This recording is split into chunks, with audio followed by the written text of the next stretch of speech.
Hey, welcome to Situation with Moon. You know how you do when you get with Moon, you're in the situation room. And look, I got a story for y'all today, man. A prison story that was jive like a wild ass moment for me, right? So I'm locked up and shit. And I'm out Hazleton. And me, Jonte, Quet, Snoop, it's a bunch of us, you know what I'm saying? And Bushwhack. So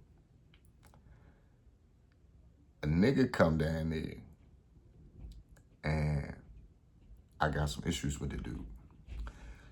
The thing about it is the dude, he cool with a lot of niggas. Like a lot of niggas fuck with this nigga and he was looking out for niggas on the street. So he been flying niggas in. So niggas really ready to go to war behind this nigga.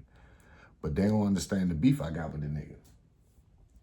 So I'm gonna kill his ass. Like when I get him, I'm gonna stab the shit out this nigga. I'm gonna butcher this boy. And they know I'm gonna butcher his ass. They know I've been waiting on this nigga. And I'm working out. I'm in so much blast, bro. Like the shit that I'm gonna do to this nigga, like his ass in trouble. You know what I'm saying? So I'm thinking break both his legs, break both his arms, break his jaw, break his collarbone. I'm really thinking about breaking this nigga ass up. So motherfuckers start running to me. I'm in the unit, bro. I'm minding my business, smoking weed. I'm in the cell, smoking weed. Motherfuckers keep calling me. What the fuck is making me think the police coming? So I jump up and run in the door, look like, what the fuck is up? But I see Quet coming through the door. And Quet like, Scrap, come here, man. I'm like, what's up? He like, man, look, fuck them niggas. Shorty, they ain't here, man. You know what I'm saying? Ain't nobody getting in that shit. I'm like, I bet. Like, where you at? Like, in the unit. I'm like, bet, let's go. We go over to the unit and shit. Get to the unit, he ain't in the unit. Yo, where the fuck he at? They're like, he in the kitchen. I'm like, all right. We go in the kitchen and shit. The nigga in there. So when I get in the kitchen, it's a bunch of homies over there around him. So when I come in there, you know, all the tension, everybody like, oh shit. They like, man, damn, moon up. Man, y'all let that shit go, man. That shit, man, you know what I'm saying? We out here now. That shit y'all old, let it go. I'm letting everybody talk. Everybody talk. Cause I ain't really got no energy to waste with these niggas. I want all my strength for this nigga. You know what I'm saying? So I'm letting everybody talk. Everybody get their thing off. So I'm like, y'all finished? They like, yeah. So I look at the dude. I say, hey, look, check this out, Playboy. All of these niggas right here, you're a man. Every last one of them came to me and told me to squash it. You know what I'm saying? Because they fuck with you. They doing that out of love. So just know them, you're men. But I don't give a fuck about that shit. And I ain't squashing the motherfucker thing.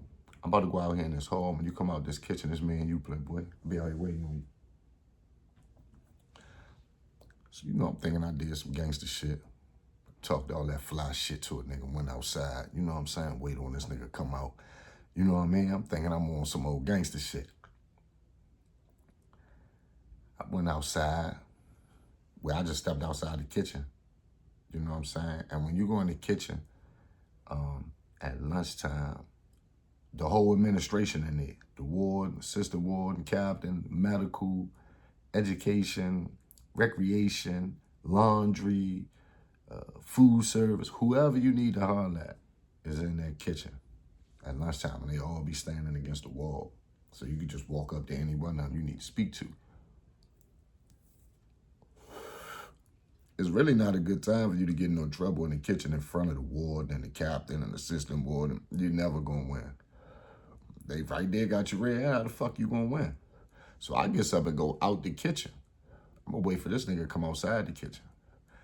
But it's glass windows in the kitchen. So if you in the hallway, you can look inside the kitchen. I'm in the hallway looking inside the kitchen. This nigga get up and walk straight to the police. Got the point.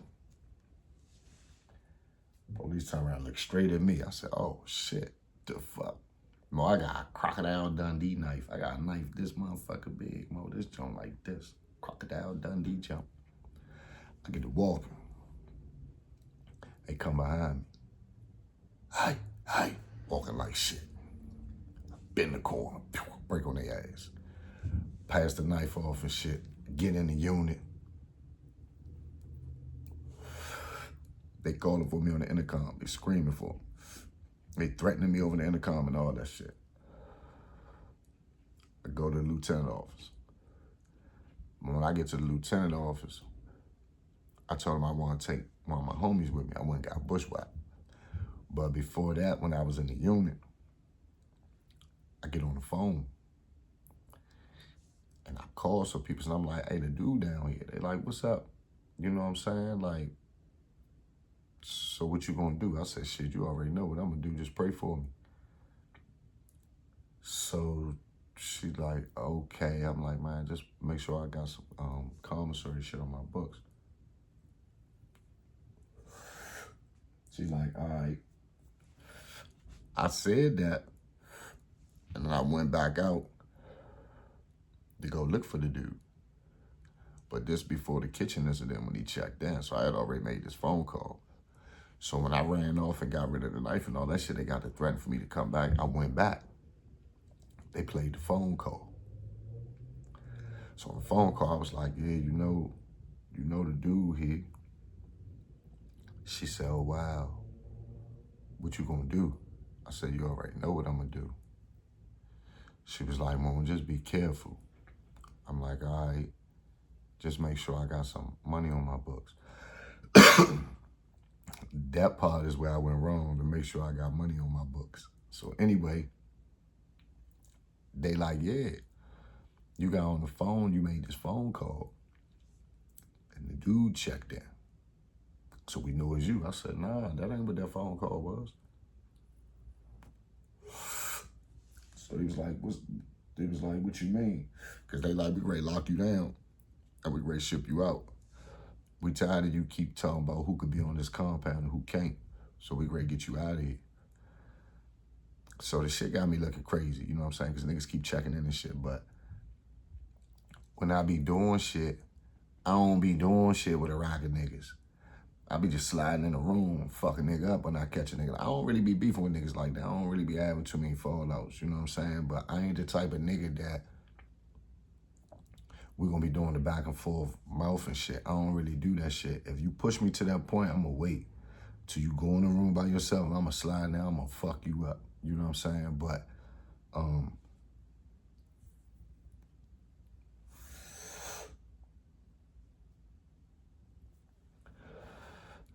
so, you know, it's like a lot of dudes wouldn't stand, you know what I'm saying, on their own. So the police started to feel like, you know what I mean? Like when I was getting into shit, like I don't get into much, but a lot of the times that I got into shit, niggas had to go.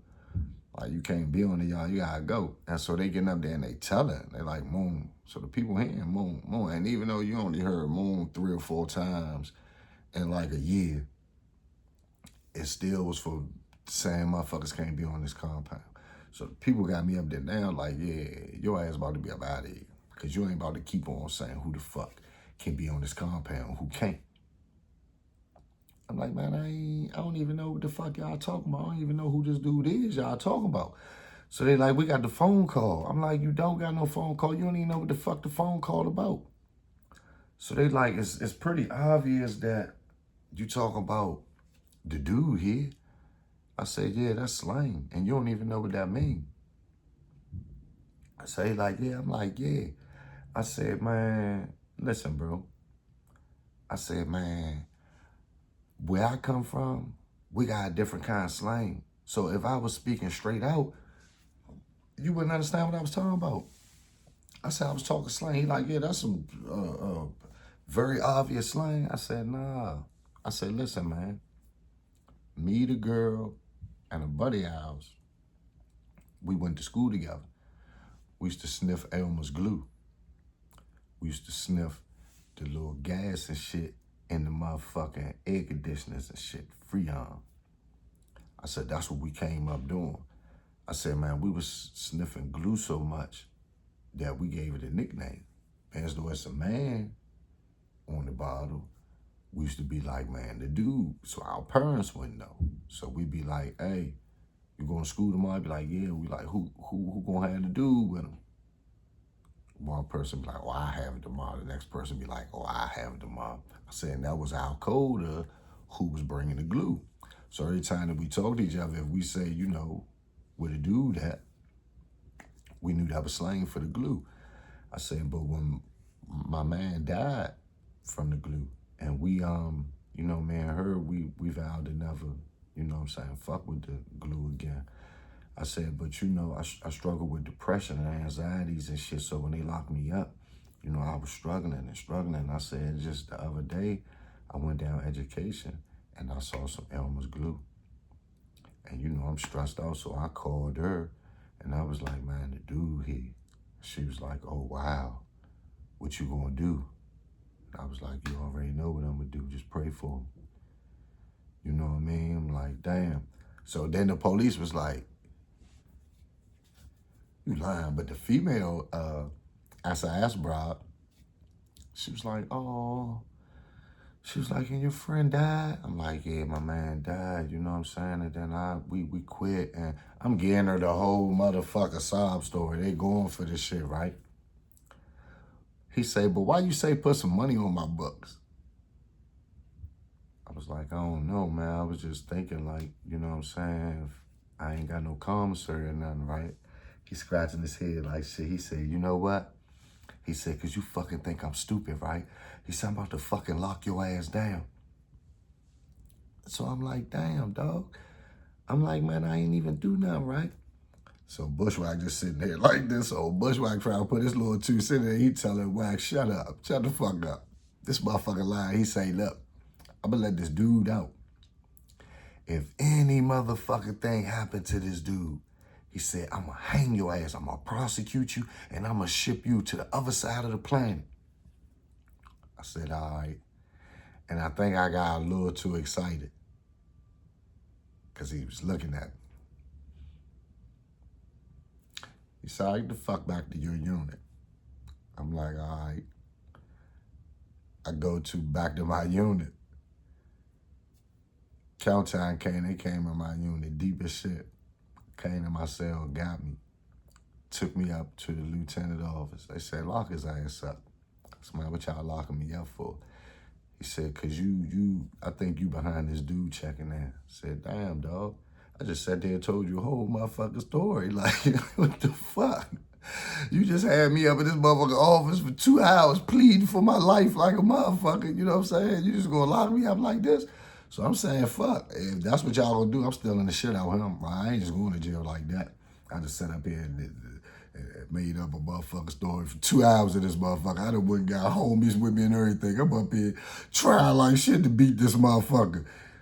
And you still talking about you about to ship me out. I'm knocking your ass out. Fuck all that. You just, as soon as they say cuff up, I'm knocking some shit out, right? So the nigga sat right there. The lady was like, step out for a minute. I stepped out of shit. Came back. She was like, go ahead back to your unit. But after that, every time when I saw the dude, I walked by, I smile. He'd be like, fucking liar. I just shake my head, right? It was like, he used to look at me, he used to be like, man, I'm waiting on you. One motherfucking thing. He's like, and this time we're going to jump the shit out your ass.